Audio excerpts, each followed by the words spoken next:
में हम लोग सर्वांगीण विकास कर रहे हैं। भगवान आशुतोष के चरणों में श्रद्धा सुमन अर्पित करता हूँ। ज्ञानदायिनी माँ शारदे, ब्रह्म स्वरूप ओम, प्राणों से प्रिय भारत माता, हम सबके शुभेक्षु कर्मयोगी प्रियोधर्मी प्रधानाचार्य जी, हमारे अग्रज एवं अनुज आचार्य बंधु, आचार्य दीदी जी, प्रिय भैया और बहन, सर्वप्रथम मैं आप सभी को शिक्षक दिवस की शुभकामना देता हूँ। जैसा कि आप लोग जानते हैं कि अपना यह भारतवर्ष आदिकाल से विश्व गुरु के रूप में संपूर्ण विश्व का मार्गदर्शन करता आ रहा है। हम सभी ऋषि मुनियों के परंपरा के वाहक हैं। हम सभी ऋषि परंपरा के अनुसार आगे बढ़ते हैं।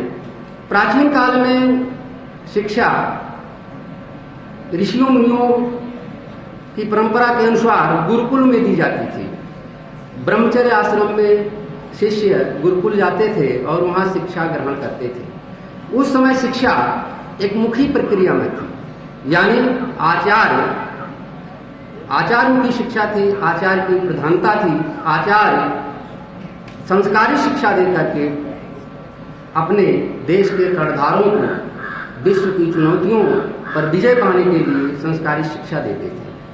कालांतर में शिक्षा दो मुखी प्रक्रिया के अंतर्गत आया, यानी शिक्षा को शिक्षार्थी तो थे ही, उसके साथ शिक्षक को भी प्रधान बिंदु बनाया गया, यानी शिक्षक और शिक्षार्थी दोनों शिक्षक के प्रमुख बिंदु बने। कुछ समय बाद पुनः संशोधन हुआ और शिक्षा को त्रिमुखी प्रक्रिया के अंदर लाया गया। उसमें शिक्षा, शिक्षार्थी और पाठ्यक्रम को शामिल किया गया। लेकिन आधुनिक समय में शिक्षा के चार प्रधान बिंदु हैं: शिक्षक, शिक्षार्थी, पाठ्यक्रम और अभिभावक। लेकिन संयोग ऐसा है कि ये चारों एक साथ नहीं हो पाते। शिक्षार्थी विद्यालय में आता है तो यहाँ शिक्षक, पाठ्यक्रम और शिक्षार्थी होता है, लेकिन अभिभावक नहीं होता। हमारे बगल प्रयोगधर्मी हमारे ऊर्जावान प्रधानाचार्य जी बैठे हैं। आप सभी लोग मिल करके एक ऐसी योजना बनाए कि ये चारों लोग एक साथ हो जाए।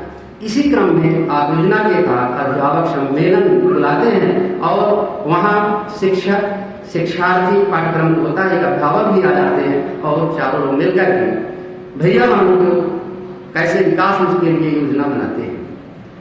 इस शिक्षा की कड़ी में भारतवर्ष में अनेक ऋषि मुनि मनीषी पैदा हुए, जिनका अभूतपूर्व योगदान रहा। इसी कड़ी में भारत माता की पवित्र कोख से ऐसे बालक का जन्म होता है जिनका भारतवर्ष आज तक ऋणी है। ऐसे प्रसिद्ध दार्शनिक, शिक्षक और राजनेता का नाम है डॉक्टर सर्वपल्ली राधाकृष्णन। डॉक्टर सर्वपल्ली राधाकृष्णन का जन्म, जैसा कि आप जानते हैं, 5 सितंबर 1888 ईस्वी को तमिलनाडु के चित्तूर जिले के तिरुतनी नामक गांव में एक ब्राह्मण परिवार में हुआ था। बाल्यकाल से ही आप कुशाग्र बुद्धि के थे। शिक्षा दीक्षा ग्रहण करने के बाद आप एक शिक्षक के रूप में कार्य करना शुरू किए।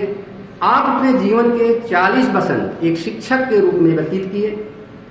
आप डॉक्टर साहब के कथन के अनुसार आप कहा करते थे कि शिक्षक के अंदर एक चुंबकीय शक्ति होती है।